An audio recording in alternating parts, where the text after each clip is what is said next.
मैं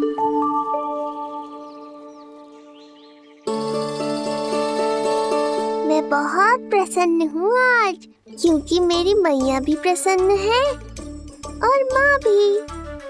किंतु कोई ऐसा भी है जो बिल्कुल प्रसन्न नहीं है।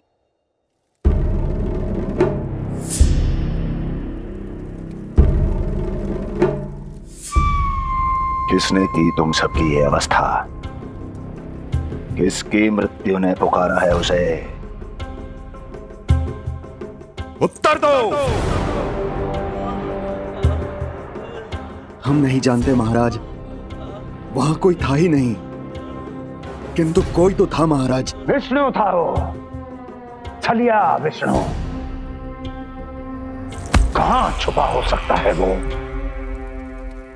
विष्णु कहाँ छिपा है ये तो मैं भी नहीं जानता महाराज, किंतु जब से आकाशवाणी के विषय में आपने बताया है, मुझे एक शंका है जो लगातार मेरे हृदय को कचोट रही है।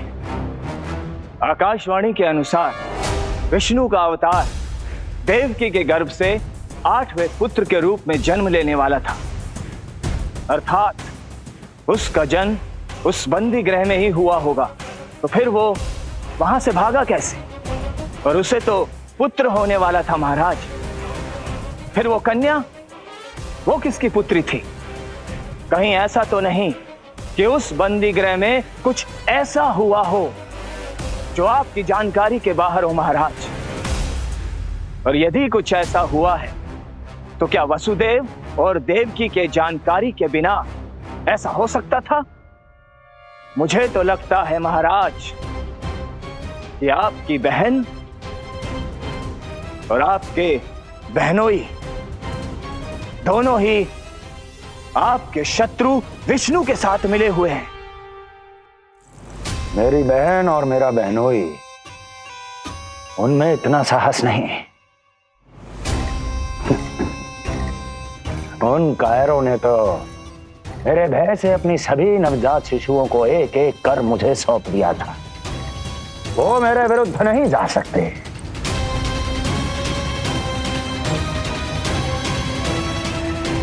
ये सारा प्रपंच उस विष्णु का रचा हुआ है। हमें उसे ढूंढना ही होगा। सैनिकों को गांव-गांव भेजकर हमें अपना समय व्यर्थ नहीं करना चाहिए महाराज। हमें तो केवल अपनी खोज को केंद्रित करना होगा। अपनी रणनीति को बदलना होगा हमें महाराज। क्या सुझाव है तुम्हारा नरकासुर? स्त्री, पुरुष, युवा, वृद्ध, इन सभी के प्राण लेने आवश्यक नहीं है महाराज। मैं तो कहता हूं हमें केवल उन शिशुओं को मृत्यु के घाट उतारना चाहिए जिनकी आयु 10 दिन से कम है।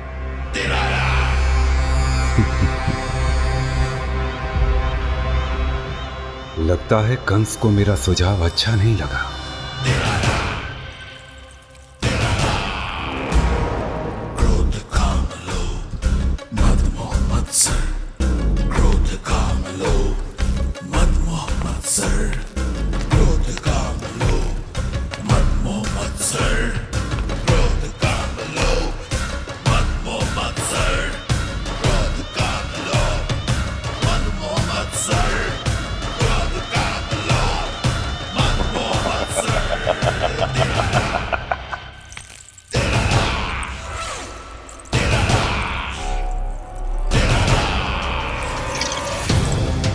वाह मेरे मित्र वाह।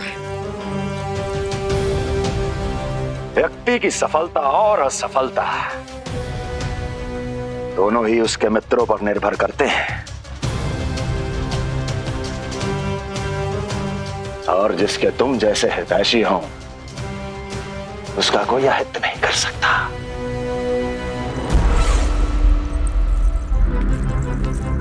सर्वोत्तम सुझाव है ये।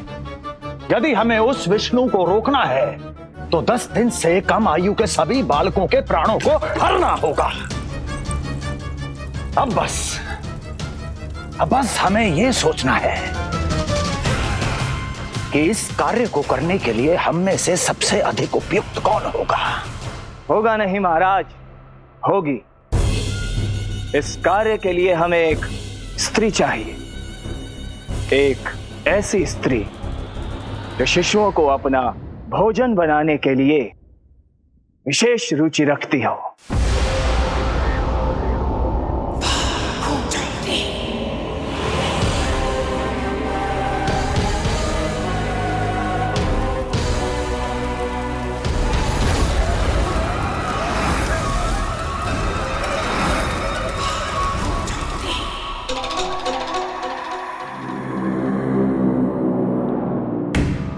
मैं स्वयं जाकर मिलूंगा उससे। इस कार्य के लिए सबसे उपयुक्त वही है। पूतना, पूतना, पूतना, पूतना, पूतना।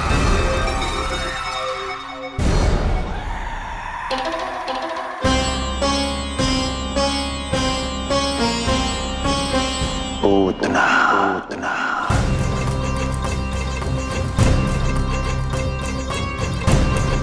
क्या हो लल्ला, सब ठीक तो है ना?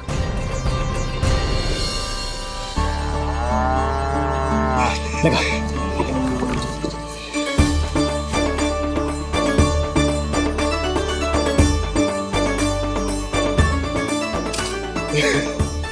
अरे अरे अरे क्या कर रहे हो? है ये फूल टोकरी में धरवे लायक ना है बाजाई, ये तो घर द्वार सजाए के लिए।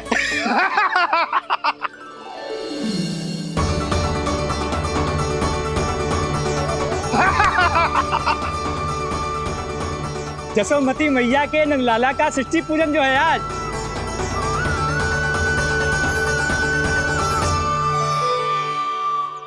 मैया मैया मैया। अरे तू तैयार ना हुआ अब तक? चल मैं तुझे तैयार करती हूँ। सीधा खड़ा रह। नंद महाराज के यहाँ षष्ठी पूजन के लिए जाना है कि ना? हम नंद बाबा के घर का हाथी पे जाएंगे ना। तो फिर क्या घोड़े पे जाएंगे? ना हाथी पे जाएंगे ना घोड़े पे जाएंगे, हम नंद जी के घर पालकी में जाएंगे। सच्ची? हाँ, हाथी घोड़ा पालकी जय नंद गोपाल की। हाथी घोड़ा पाल के जय नंद गोपाल की। हाथी घोड़ा पाल के जय कन्हैया लाल की। हाथी घोड़ा पाल के जय नंद गोपाल की। हाथी घोड़ा पाल के जय कन्हैया लाल की।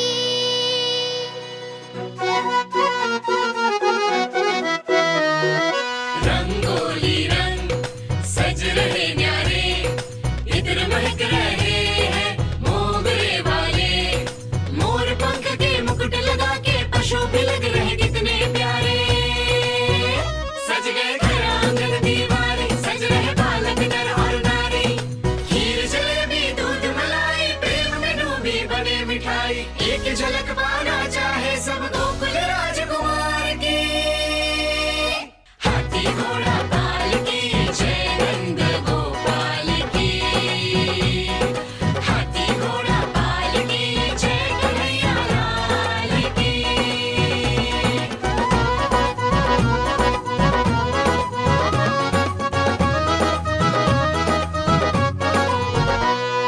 शोभित नीलमणि के तन पे, पीतांबर भी स्वर्ण सदम के। मोती माला कड़ा बजनिया, होकर मगन खुशी में खनके।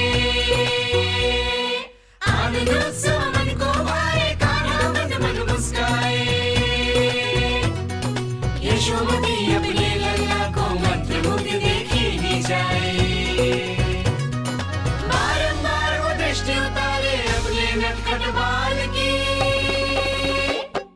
हाथी घोड़ा पालकी जय नंद गोपाल की। हाथी घोड़ा पालकी जय कन्हैया लाल की। हाथी घोड़ा पालकी जय नंद गोपाल की। हाथी घोड़ा पालकी जय कन्हैया लाल की। होगा मेरा लल्ला तैयार। हाँ होगा तैयार।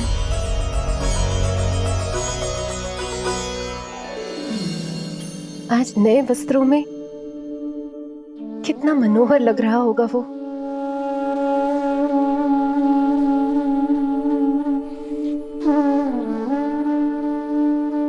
मेरे अस्तित्व का कण कण आज षष्ठी देवी की आराधना करना चाहता है, किंतु यदि मैंने ऐसा किया तो भैया को संदेह हो जाएगा।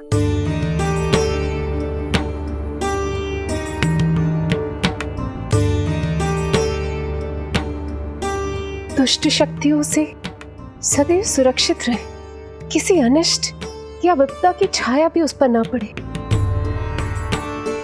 वो सदैव खुश रहे।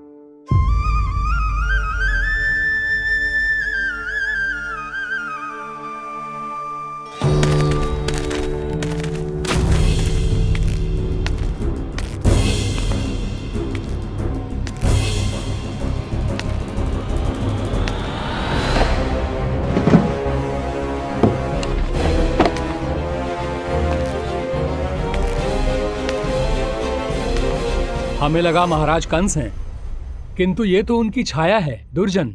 छाया नहीं, महाराज कंस का सबसे अधिक प्रिय और विश्वसनीय सेवक हूं मैं। जो भी हो, उत्सव की मिठाई कहाँ है? आपके घर पुत्र हुआ है। तनिक धीरे बोलो मित्र, तुम्हारे कारण मेरे पुत्र के प्राणों को संकट आ सकता है। ऐसा क्यों कह रहे हो मित्र? तुमने सुना नहीं?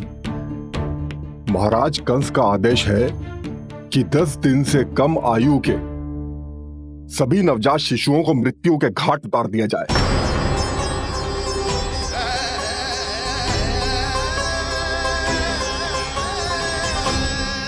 षष्ठी मैया की जय, षष्ठी मैया की जय, षष्ठी मैया की जय, षष्ठी मैया की जय, षष्ठी मैया की जय, षष्ठी मैया की, षष्ठी मैया की जय।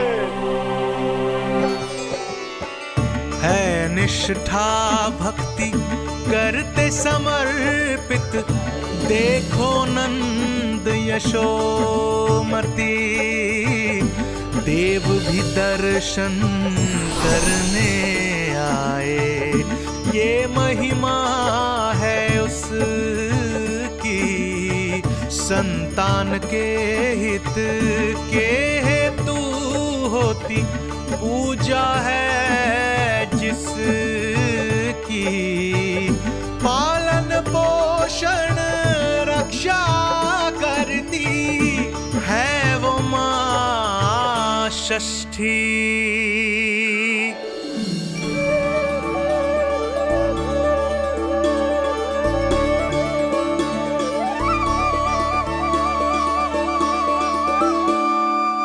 कंस बहुत ही निर्दयी है। इसलिए मैंने अपनी पत्नी समेत अपने पुत्र को भी पड़ोसी राज्य भेज दिया है, उसके मामा के यहाँ। वहां वो दोनों सुरक्षित रहेंगे। किंतु आप तो उनके सबसे अधिक विश्वसनीय सेवक हो मित्र। जब महाराज ने अपनी बहन की संतानों की हत्या करने में तनिक भी संकोच नहीं किया, तो फिर मेरी सेवा और स्वामी भक्ति मेरे पुत्र के प्राणों की रक्षा कैसे कर पाएगी? आप सत्य कह रहे थे स्वामी, भैया बिल्कुल नहीं बदले। तो अभी भी मेरे पुत्र को ढूंढ रहे, उसे भी मार डालेंगे। कुछ नहीं होगा हमारे पुत्र को देवकी। वो वस्त्र, जब मैं वो वस्त्र सिल रही थी तो अवश्य प्रहारियों ने मुझे देख लिया होगा और उन्होंने भैया को जाकर बता दिया होगा। तभी तो भैया को मेरे पुत्र के विषय में संदेह हो गया। भैया पता नहीं क्या करेंगे। हे नारायण। श्री नारायण के न्याय में विश्वास रखो देवकी। हमारा पुत्र साक्षात श्री विष्णु का स्वरूप है। उसकी रक्षा षष्ठी देवी स्वयं करेगी।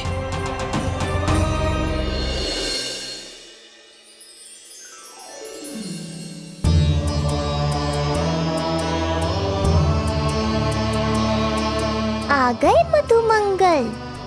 पूर्णा मौसी के पोते होने के नाते तुम मुझे पहले से ही प्रिय हो, पर जो भूमिका तुम मेरे जीवन में निभाओगे उसके कारण तुम्हारे प्रति मेरा प्रेम और भी अधिक बढ़ गया है। आओ मित्र, तुम्हारा सखा तुम्हारा स्वागत करता है।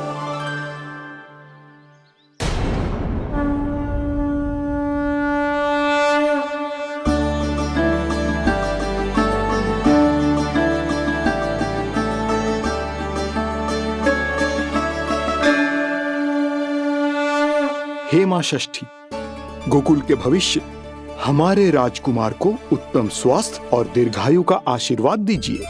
सभी संकटों से, बाधा व्याधि से सदैव इसकी रक्षा करना मां।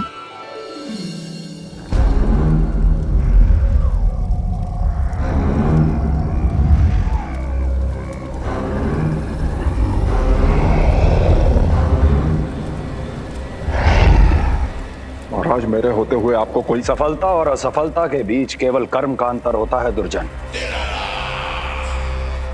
मेरा शत्रु असफल हो, इसके लिए आवश्यक है कि ये कार्य मैं स्वयं करूं।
उतना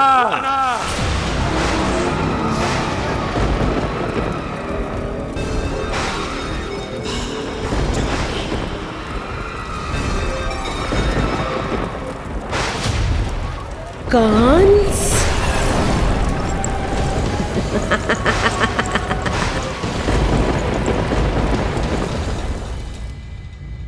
पूजन संपन्न होगा। अब षष्ठी मैया अवश्य ही हर बुरी शक्ति से हमारे लल्ला की रक्षा करेंगी। मैया, मैं बुराई का नाश करके धर्म की स्थापना करूंगा, चिंता मत करो आप। ये देखो, अतिथियों से मिलने के लिए कितना लालायित हो रहा है हमारा लल्ला। हाँ?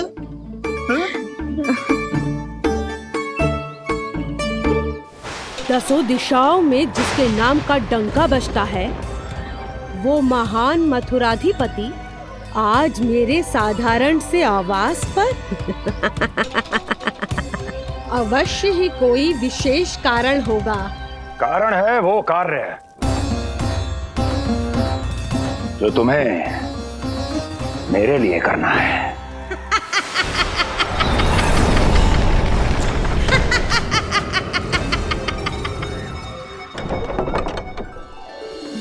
यशोमती मैया के नंद लाला की, यशोमती मैया के नंद लाला की, यशोमती मैया के नंद लाला की, यशोमती मैया के नंद लाला की, यशोमती मैया के नंद लाला की, यशोमती मैया के नंद लाला की।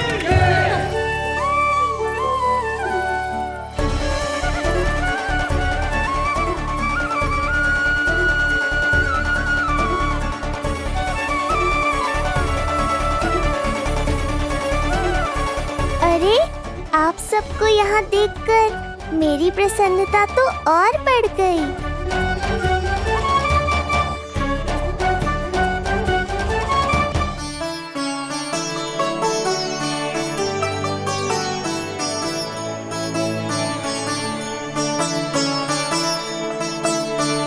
इतने आश्चर्यचकित मत हो मधुमंगल। विशेष हो, क्योंकि जितने धर्मपरायण तुम हो उतना कोई नहीं। तभी तो तुम देवताओं के दर्शन भी कर सकते हो। पर तुम्हारी दादी कहाँ है मधु? मेरा उनसे मिलने का बहुत मन है।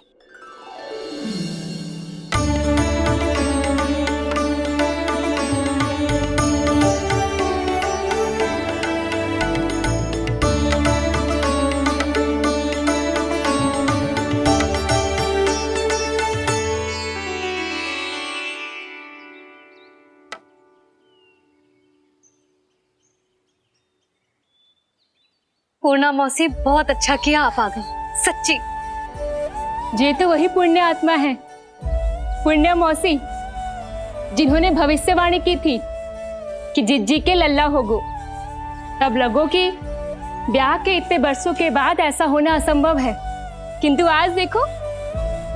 हाँ पूर्णा मौसी, आपकी कही बात सच निकली। ये देखो मेरा लल्ला।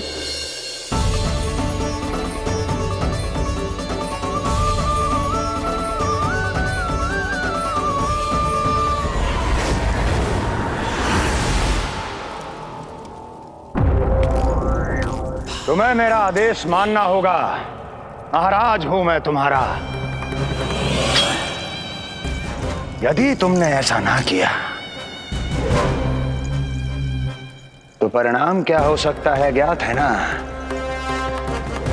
मैं तुम्हारे भी प्राण ले सकता हूं।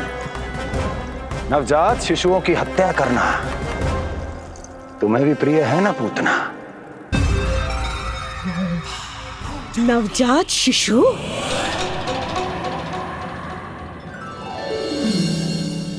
क्या कि अब बूढ़ी हो गई है यशोदा। दुख तो इस बात का है कि जी भर के तेरे लल्ला को देख ना पा रही है। जानत है गांव में सभी क्या कहते हैं? यशोदा का लल्ला बहुत प्यारा है। हाँ, वो तो मैं हूँ, किंतु तुम कैसी हो पूर्णा?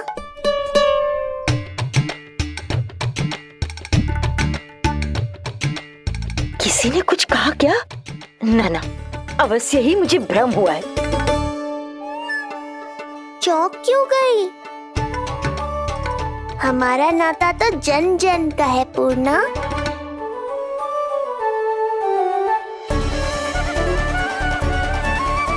लल्ला की देह तो दमक रही है, तो क्या मुझसे बात भी यही कर रही हो? जी, जी मुझसे बात कर रही हो? अरे क्या कर रही हो? सबको मत बताओ पूर्णा, ये केवल हम दोनों का रहस्य है, मेरा और तुम्हारा।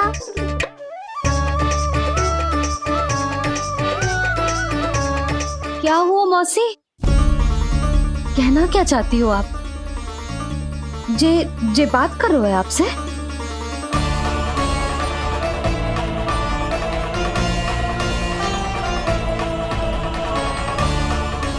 बताओ पूर्णा मौसी, क्या हुआ?